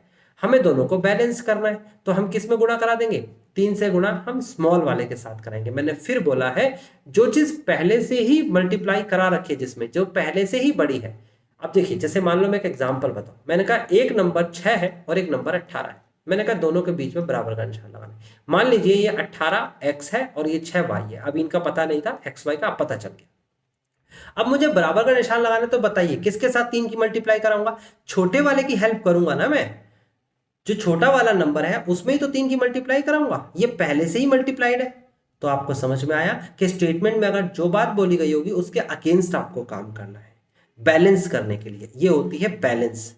और आपने इक्वेशन बैलेंस कर ली ना एक बार, तो फिर उसके बाद सॉल्व कर सकते हैं। तो फिलहाल आपको मैंने ये दूसरा भी बना के दिखा दिया। अब मेरे पास दो इक्वेशंस ऑलरेडी है, मैं लिख के दिखाता हूं साफ साफ। x माइनस का y इज इक्वल टू 26, दूसरी इक्वेशन है x is equal to 3y। नाउ आपको तो कुछ भी नहीं करना, x की वैल्यू ऑलरेडी दे रखी है, उठा के यहां रख दीजिए, सीधा सीधा रख दीजिए भाई, कुछ करना ही नहीं है। ये वैल्यू उठा के यहां रखिए और यहां से आप वैल्यू निकाल लीजिए y की, और जब y की वैल्यू आ जाएगी उठा के यहां रख देना, x आ जाएगा, मैच कर लेना, आंसर आ जाएगा। तो जल्दी से अगर आपने कॉपी कर लिया है तो अगला क्वेश्चन ट्राई करिए, खुद से ट्राई करिए और इक्वेशन तक बताइए, यहां तक पहुंचिए, यहां तक इक्वेशन, फिर मैं कराऊंगा, ठीक है ना। जल्दी से करिए ट्राई। क्वेश्चन नंबर 3 का सेकंड पार्ट, स्टेटमेंट वाले क्वेश्चंस हैं तो हम स्टेटमेंट बनाएंगे। कहता है सेकंड पार्ट में, the larger of the two supplementary angles. Supplementary angles क्या होते हैं, सप्लीमेंट्री एंगल्स, एक सप्लीमेंट्री एंगल्स होते हैं, एक कॉम्प्लीमेंट्री एंगल्स होते हैं।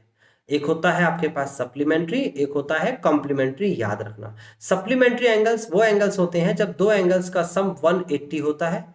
कॉम्प्लीमेंट्री एंगल्स वो एंगल्स होते हैं जब दो एंगल्स का सम 90 डिग्री होता है। समझ में आती है बात, समपूरक और पूरक। याद रखिएगा, ठीक है। फिलहाल the larger of the supplementary angles exceeds the smaller by 18 degree. सबसे पहले तो इसने बोला कि दो एंगल हैं, तो मैं लेट करूंगा, आप भी लिखें लेट। फर्स्ट एंगल या वन एंगल लिख सकते हो, one angle is equal to, इसे हम कहेंगे लार्ज, है ना, एक लार्ज है और एक स्मॉल होगा, तो उसे हमने एक्स मान लिया। एंड सेकंड एंगल वन है तो सेकंड कह सकता हूं, फर्स्ट है सेकंड, अदर कह सकता हूं, अदर एंगल यानी कि दूसरा एंगल जो है वो स्मॉल वाला है और वो है वाई। यानी ये हुआ कि दो एंगल्स हैं, एक बड़ा है एक छोटा है, बड़े वाले को एक्स माना, छोटे वाले को वाई। अब according to question because of that इन्होंने कहा सप्लीमेंट्री एंगल्स हैं, तो इसका मतलब फॉर सप्लीमेंट्री एंगल्स आप लिख सकते हो for supplementary angle, for supplementary angles x plus y is equal to 180 degree. ये फर्स्ट इक्वेशन हो गई, बहुत सिंपल है। उसके बाद क्या कहता है, the larger of the two angles, larger, तो लार्जर कौन था, x था, तो मैंने लिख लिया x। कहता है the larger of the two supplementary angles exceeds, यानी कि लार्जर ज्यादा है, लार्जर वाला जो बड़ा वाला एंगल है वो ज्यादा है, इसका मतलब होता है ज्यादा, मोर, है ना, मोर भी कह सकते हो। तो वो एक्सीड है, कितना ज्यादा है, the smaller by 18 degree, 18 degree ज्यादा है। बड़ा वाला एंगल छोटे वाले एंगल से 18 डिग्री बड़ा है, सीधी सी बात है। ये x बड़ा है, y छोटा है, ये पहले से ही 18 डिग्री बड़ा है, ऐसा बोल दिया क्वेश्चन में। आपको दोनों को इक्वेट करना है, तो आप किस में 18 बढ़ाएंगे, 18 को बढ़ाने की बात कर रहा है, 18 डिग्री। तो आपको समझ में आ गया कितना आसान था। आप इसे लेफ्ट में लेके आएंगे तो x माइनस का y इज इक्वल टू 18 हो सकता है, सेकंड इक्वेशन। आप चाहें तो इसे ही सेकंड बना लीजिए, क्योंकि फिर भी x की वैल्यू तो निकालनी पड़ेगी ना, तो इसे ही सेकंड बना लीजिए और यहां से x की वैल्यू आ ही चुकी है, उठा के रख दीजिएगा। आपको ऐसे इक्वेशंस बनाने की जरूरत ही नहीं है कि इसे लेफ्ट में लेके आए। ये लो, अगर आपकी इक्वेशन मैच करती है तो अगला वाला क्वेश्चन ट्राई करें और फिर इसे पूरा सॉल्व करेंगे। देखिए ये तो आपको पहले पूरा सॉल्व करना पड़ेगा, मैंने फिर बोला है आप एक साथ वन शॉट में पूरी वीडियो ना देखें, दो बार में देख लें। परेशानी क्या है, अगर क्वेश्चन, ये वीडियो जो एक बार शूट हो चुकी है जिसमें पूरी एक्सरसाइज कवर है, अगर आपने दो बार में देख ली तो परेशानी क्या है। आप जितना भी देखें उसे कंप्लीट करें, उसे दोबारा ना देखना पड़े, ये आपकी जिम्मेदारी है। कभी जिंदगी में दोबारा ना देखना पड़े। आपको पता है कि मेरे को ये टाइप आ चुकी है, अब मैं कोई भी क्वेश्चन करूं और जो डाउट्स आएंगे वो मेरे से डायरेक्टली शेयर कर सकते हैं, लेकिन अब दोबारा ना देखें। तो इसीलिए आपको पहले ये क्वेश्चन पूरा करना है, आंसर फाइंड करना है, नहीं आए तो मुझसे पूछना है, और उसके बाद जब ये आपका आंसर आ जाएगा तो फिर अगला क्वेश्चन ट्राई करना है। जल्दी से शुरू हो जाइए, करके दिखाइए। क्वेश्चन नंबर 3 में आपसे कहा गया है, the coach of a cricket team buys 7 bat 6 balls for ₹3800। अब देखो, अगर पिछली एक्सरसाइज आपने ईमानदारी से करी होगी, नहीं करी तो पहले करें।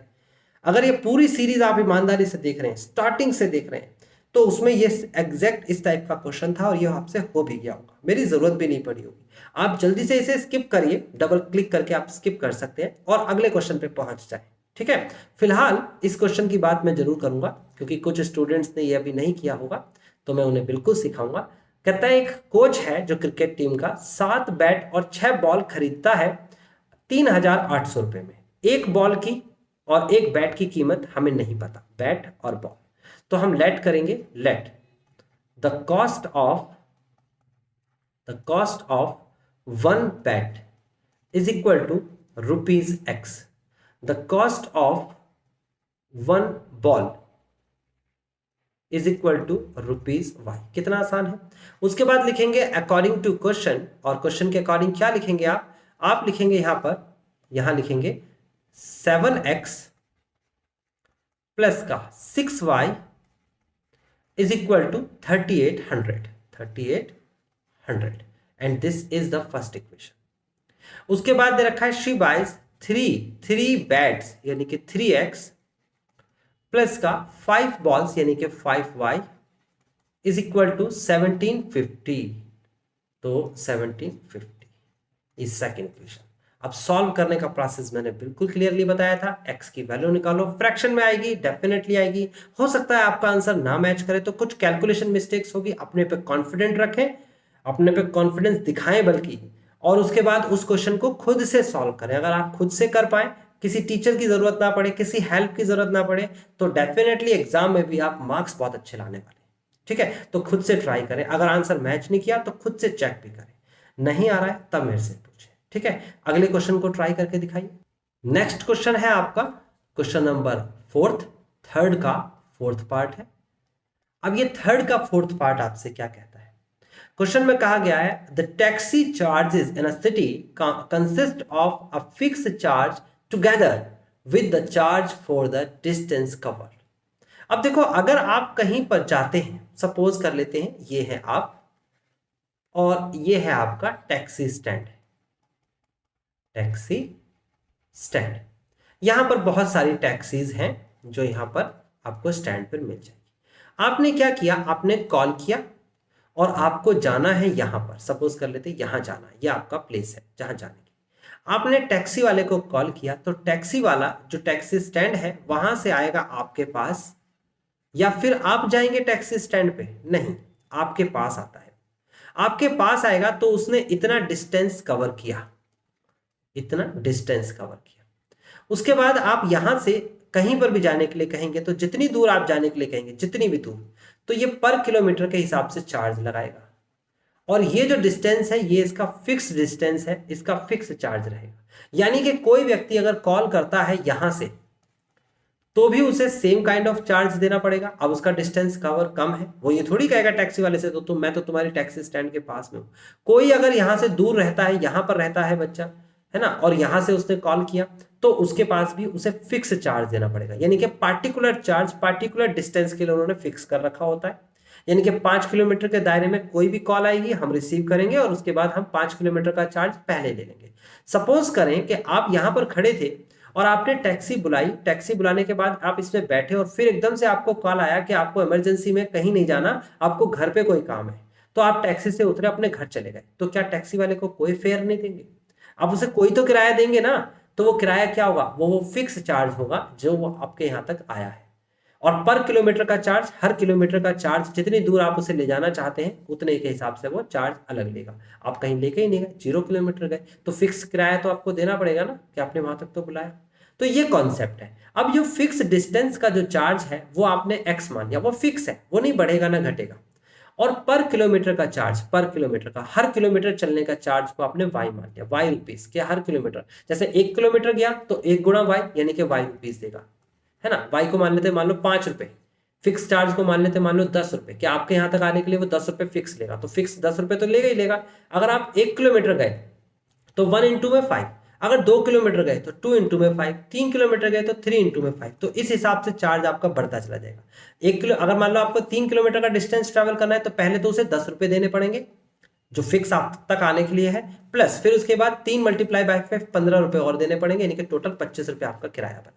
अब समझ में आ गया? अगर आपको 2 किलोमीटर की दूरी तय करनी है तो 10 रुपए तो फिक्स जाएंगे, प्लस 10 रुपए और जोड़ दीजिए। तो ये पूरा प्रोसेस है, मैंने आपको समझा दिया। आपने अगर समझ लिया है तो अब ये क्वेश्चन करके देखिए, खुद से ट्राई करिए। देखो मैंने फिर बोला है, अब आप इसके सिचुएशंस को अगर समझ गए हैं तो आप खुद से करके देखिए कि सर क्या कहना चाहते हैं। ठीक है ना, एक्स और वाई तो मैंने बता ही दिया ना, फिर भी मैं ट्राई करा देता हूं आपको।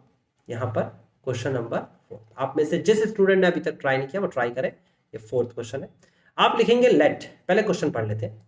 आपको कहता है यहां पर हो गया, for a distance of 10 kilometre, for a distance of 10 kilometre the charge paid by 105 rupees, and for a journey of 15 kilometre the charge paid कितना, 155। What are the fixed charge, fixed charge क्या होगा ये पूछा गया है आपसे, ये रहा। And the charge per kilometre, तो इसी को आप लेट करेंगे, let the fixed charge, fixed charges is equal to rupees x, and उसके बाद charge per kilometre is equal to rupees y. According to question we paid fixed charge, पहले तो हम फिक्स चार्ज देंगे, प्लस फिर उसके बाद कितना किलोमीटर चला वो the distance is 10 kilometre, so that's why हम लिखेंगे 10x, और दोनों का जोड़ कितने पैसे बने, 10x नहीं 10y, सॉरी पर किलोमीटर चार्ज तो y था ना, 10y, कितना पैसा बना 105 बना, 105 यहां लिख देते हैं 105, सॉरी। ठीक है, तो आपको समझ में आया, आपको बहुत केयरफुली काम करना होगा। ये फर्स्ट इक्वेशन है। नाउ आगे बढ़ते हैं, आगे कहता है कितना कितना जर्नी तय करनी है उसे, 15 किलोमीटर, कितना पे करना है 155। तो पहले तो फिक्स चार्ज पे जरूर करेगा भाई, आपको फिक्स चार्ज तो पे करना पड़ेगा ना, प्लस फिर उसके बाद 15 किलोमीटर चला तो 15 इंटू वाई इसलिए क्योंकि पर किलोमीटर का charge is equal to total 155 pay करा। This is the second equation and finish this question. आप इसे वीडियो को पॉज करें, एक्स वाई की वैल्यू निकालें और आंसर मैच करके दिखाएं क्या आंसर आपका ठीक है।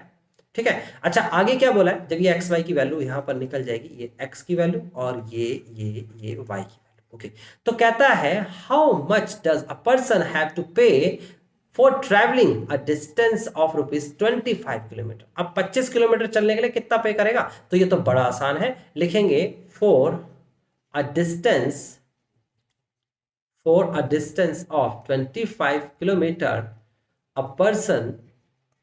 person have to pay the fixed charge, this is x, जो भी आएगा यहां पर आंसर लिख लेना, फिक्स चार्ज यहां पर कुछ आंसर आएगा, प्लस फिर उसके बाद आपको 25 किलोमीटर जाना है, 25 मल्टीप्लीकेशन बाय पर किलोमीटर चार्ज, यानी कि जो भी यहां पर आंसर आएगा मल्टीप्लाई 25 के साथ करेंगे। यानी कि आपको आंसर निकालना है, x का आंसर यहां लिखना है और y का आंसर यहां लिखना है, 25 से मल्टीप्लाई करके जोड़ देना है, जितने रुपीस आएंगे वो यहां लिख देना और आंसर मैच करिए क्या आपका आंसर ठीक है। अब हम 5वें क्वेश्चन पे बढ़ जाते हैं, लेकिन आप खुद से ट्राई करें, पहले 5वां क्वेश्चन इसे पूरा करें फिर 5वां ट्राई करें, जल्दी करें।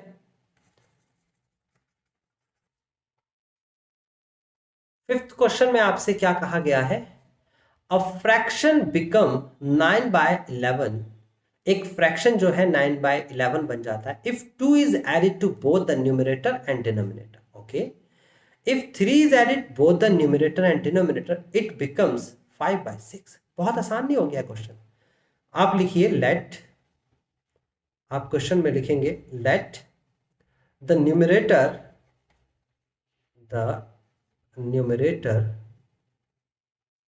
is equal to x and the denominator is equal to y and the fraction is x upon y। Simple है, फ्रैक्शन क्या हो गया x upon y। Now according to question ये x upon y आपका fraction है, हम add करेंगे दो बोथ साइड, यानी कि न्यूमरेटर में भी 2 जोड़ देंगे, डिनोमिनेटर में भी 2 जोड़ देंगे और बराबर किसके आ जाएगा 9/11 के। दूसरी तरफ x अपॉन वाई है, इसमें न्यूमरेटर में भी 3 जोड़ना है यहाँ पर और डिनोमिनेटर में भी 3 जोड़ना है। कभी कभी जोड़ने के साथ घटाना भी कह सकता है, कभी कभी सिर्फ न्यूमरेटर में ऐड करने के लिए भी कह सकता है, अलग अलग डिफरेंट सिचुएशन में देगा। ठीक है ना, तो आप तो सीख गए इस क्वेश्चन को। इक्वल टू कितना बन जाता है 5/6। ना अब क्या करना चाहिए, क्रॉस मल्टीप्लीकेशन, यानी कि इस 11 की ऊपर मल्टीप्लाई कर दो, इस संख्या y+2 की ऊपर मल्टीप्लाई कर दो, तो क्या बन जाएगा, आप मल्टीप्लाई करिए, लिखिए 11 ब्रैकेट ऑफ x प्लस का 2, फिर उसके बाद is equal to 9 bracket of y plus का 2, मल्टीप्लाई करिए जरा अंदर, दोनों में मल्टीप्लाई करिए, लिखिए 11x प्लस का 22 इज इक्वल टू यहां मल्टीप्लाई करिए, ये कितना आ जाएगा आपके पास 9y प्लस का 18। और अब आपको क्या करना चाहिए, अब आपको इसे लेफ्ट में लेके आना है, तो लेफ्ट में लेके आएंगे तो क्या बनेगा 11x प्लस का माइनस का हो जाएगा ना भाई, अगर लेफ्ट में आएगा तो माइनस का हो जाएगा 9y, फिर उसके बाद पहले से ही प्लस का 22 है और माइनस का 18 इज इक्वल टू 0, दोनों जने आएंगे ना माइनस में हो जाएंगे। ठीक है, तो आप इसे सॉल्व करेंगे तो हो जाएगा 11x माइनस का 9y प्लस का 4 is equal to 0 and this is equation number first. Second वाले को भी ट्राई कर लेते हैं एक बार। आप मल्टीप्लाई कराएंगे 6 की और मल्टीप्लाई किसकी करा देंगे, तो कैसे कराएंगे भाई, 6 लिखेंगे फिर ब्रैकेट लिखेंगे फिर x प्लस 3 लिखेंगे फिर bracket close is equal to 5 लिखेंगे, ब्रैकेट लगाएंगे और y प्लस 3। देखो मैं कैलकुलेशन को स्टेप बाय स्टेप करा रहा हूं क्योंकि ये रिकॉर्डेड कंटेंट है, बार बार देख सकते हैं। अगर आपको इससे जल्दी कैलकुलेशन आती है बच्चे, आप 1-2 स्टेप्स इसमें से स्किप कर सकते हैं तो करें ना, आप इसे करके देखें। और अगर आपका भी आंसर मेरे आंसर से मैच कर रहा है तो आप सही जा रहे हैं, अपना समय भी बचाना है आपको। तो ये भी ध्यान रखिएगा, ऐसा नहीं कि स्टेप बाय स्टेप सारे लिखना है, ऐसा नहीं है, इन पे मार्क्स नहीं मिलते स्टेप्स के, आपका आंसर सही आना चाहिए। ओके, फिलहाल मैं यहां पर मल्टीप्लाई कराऊंगा तो 6x प्लस का 6 3 18 और उसके बाद 5y प्लस का 5 3 50। नाउ दोनों संख्याओं को मैं लेफ्ट में लेके आने वाला हूं, यानी कि 5 को भी और 15 को भी, और जब लेफ्ट में लाऊंगा तो साइन बिल्कुल चेंज होंगे, तो ये साइन हो जाएंगे आपके 6x माइनस का 5y प्लस का 18 माइनस का 15 इज इक्वल टू 0। तो हो जाएगा 6x माइनस का 5y प्लस का 3 is equal to 0 and this is equation number second.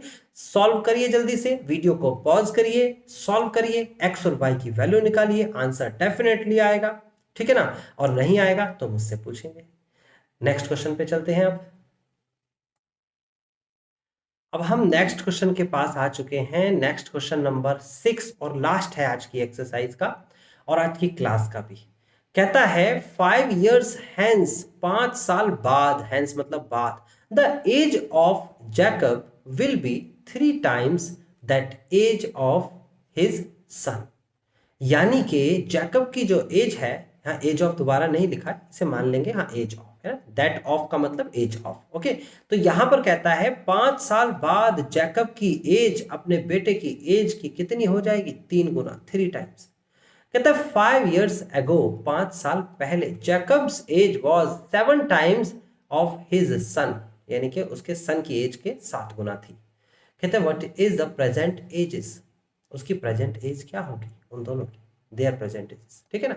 तो सबसे पहले तो मैं आपको बताऊं, ये थर्ड था, थर्ड का पार्ट 6 था, लास्ट पार्ट है। सबसे पहले तो आपने खुद ट्राई किया होगा, नहीं किया होगा तो मैं ट्राई करके दिखाता हूं। सबसे पहले आपको लिखना है let the present age of Jacob, Jacob नाम दिया है Jacob, is equal to x year. The present age of his son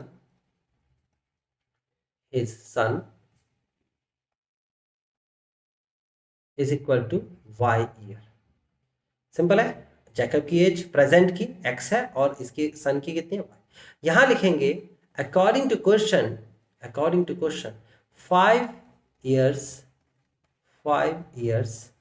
hence या फिर आफ्टर, कुछ भी लिख लो, 5 साल बाद, यानी कि 5 साल बाद जैकब की एज बढ़ने वाली है, एक्स में 5 जुड़ जाएंगे, उसके बेटे की एज भी बढ़ने वाली है, वाई में भी 5 जुड़ जाएंगे, दोनों 5-5 साल बड़े हो जाएंगे। अब इसने कहा 5 साल बाद जैकब जो है वो 3 गुना था, 3 गुना, जैकब 3 गुना। भाई बाप जो है बेटे से हमेशा ही बड़ा होगा, कुछ ना कुछ ही बड़ा हो, लेकिन बड़ा तो जरूर होगा, ठीक है ना। ऐसा तो नहीं हो सकता ना कि बाप बेटे के बराबर आ जाए, या बाप और बेटे की एज जो है उसमें फर्क हो, बेटा बड़ा हो जाए, ऐसा कभी एज में नहीं हो सकता। तो यानी कि इस केस में ये हमेशा, ये जो फादर की एज है, जैकब की एज है, वो बड़ी ही है, निशान बीच में ये लग जाएगा, यानी कि बड़ी एज, मुंह खुला हुआ है किसकी तरफ, जो बड़ा, ये ऑलरेडी बड़ा है, कितना बड़ा है, 3 टाइम्स बड़ा है, 3 गुना। अब मुझे इस निशान को हटा के इक्वल टू का निशान लगाना है, यानी कि दोनों को बैलेंस करना है। हालांकि कभी फादर की और सन की एज बैलेंस नहीं हो सकती, बट मैथमेटिकली इक्वेशंस तो बैलेंस होती है। अगर इक्वेशन बैलेंस हो जाएगी तो एक्स और वाई की वैल्यू निकल सकती है। एक्चुअल में तो फादर और सन की एज बैलेंस नहीं होगी, लेकिन इक्वेशंस को बैलेंस करने में तो सिर्फ संख्या चाहिए होती है, ठीक है। इन दोनों में फर्क यह है कि इसका जो लड़का है वो 3 गुना छोटा है। तो आप क्या करेंगे, जब उसका फादर 3 टाइम्स ऑलरेडी बड़ा है, हमें इक्वल का निशान करना है, तो हम उसके बेटे की एज में 3 से गुणा कर दें, तो न्यूमेरिकली उनकी एज बराबर हो जाएगी। देखिए कैसे, जैसे आप अपने पिताजी की एज देखिए, अगर आपकी एज 15 साल है, सपोज कर लेते हैं आपकी एज यहां पर क्या है 15 साल, और आपके पिताजी की एज जो है, फादर की एज जो है वो है 45 साल, 15। ओके, अभी इस समय आप अपने पिताजी को देखते हैं और आप अपने आप को देखते हैं, सिंपल सी बात है। तो आप 15 साल के ही रहेंगे और आपके फादर 45 ईयर के ही रहेंगे। अब आपने अपने और अपने पिताजी की एज को कॉपी पे लिखा, तो क्या आप दोनों की एज 15 और 45 से बदल जाएगी? नहीं। अब आप अपनी एज में कॉपी पे मल्टीप्लाई 3 करना चाहते हैं और पापा को दिखाना चाहते हैं, पापा देखो मैं बराबर आ गया आपकी एज के। तो आपने न्यूमेरिकली 3 से मल्टीप्लाई अपनी एज में करा दी और आपके पिताजी की एज में नहीं कराई, और आपने आपको पिताजी को बताया कि हम दोनों एज में बराबर। तो क्या आपकी एक्चुअल एज और आपके पिताजी की एज बराबर हो गई क्या? क्या दोनों एक एज के हो गए क्या? नहीं। तो कई स्टूडेंट के दिमाग में प्रैक्टिकली ये प्रॉब्लम आती है कि सर ऐसा प्रैक्टिकली नहीं हो सकता। मैं भी मना नहीं कर रहा, न्यूमेरिकली तो हो सकता है ना। इस न्यूमेरिकली से मिलेगा क्या? हमें actual age of father and son पता चल जाएगी। तो ये एक मेथड है, तो ये बहुत इंटरेस्टिंग है। तो इसको आप समझेंगे, मैथ्स का ये मेथड आपको डाइजेस्ट होना चाहिए। ऐसा नहीं कि ऐसा नहीं बन सकता था, हो गया। फिलहाल इक्वेशन करने के लिए इक्वल हमने ये कर दिया। अब 3 की मल्टीप्लाई कराइए तो आ जाएगा x प्लस का 5 is equal to 3y plus का 5 3 जा 15 एंड देन लेफ्ट में लेके आएंगे तो आ जाएगा x माइनस का 3y एंड देन फिर उसके बाद प्लस का 5 माइनस का 15 इज इक्वल टू 0। सब्ट्रैक्ट कर देंगे तो आ जाएगा माइनस का 10। यहां मैं डायरेक्ट लिख देता हूं माइनस का 10 equal to 0। This is first equation. अब आपसे क्या कहता है? कहता है 5 years ago, 5 साल पहले, 5 years ago, 5 साल पहले। 5 साल पहले क्या हुआ था भाई? 5 साल पहले ये कहता है 5 years ago his son, sorry, Jacob's age was 7 times of his son, 7 गुना। ठीक है, बात समझ में आती है।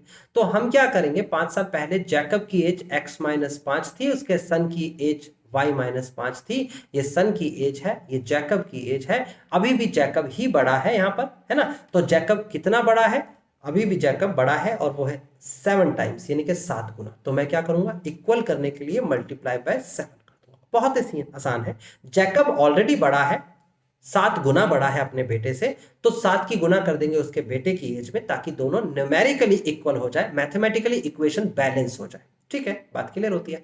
ऐसा क्यों कर रहे हैं सर? क्योंकि एक्स वाई की एक्चुअल वैल्यू निकालनी है हमें। ठीक है, एक्स माइनस का 5 is equal to 7y minus का 5 7 जा कितना हो जाएगा? 35, है ना। उसके बाद आप लेफ्ट में लेके आएंगे तो x माइनस का 7y माइनस का 5 और ये हो जाएगा आपके पास प्लस का 35, तो ये हो जाएगा प्लस का 30 is equal to 0। This is equation number 2। तो स्टूडेंट्स, दो इक्वेशंस बन चुकी है और वीडियो को पॉज करना है और उसके बाद आप इसे पूरा सॉल्व करके वैल्यूज को मैच करेंगे।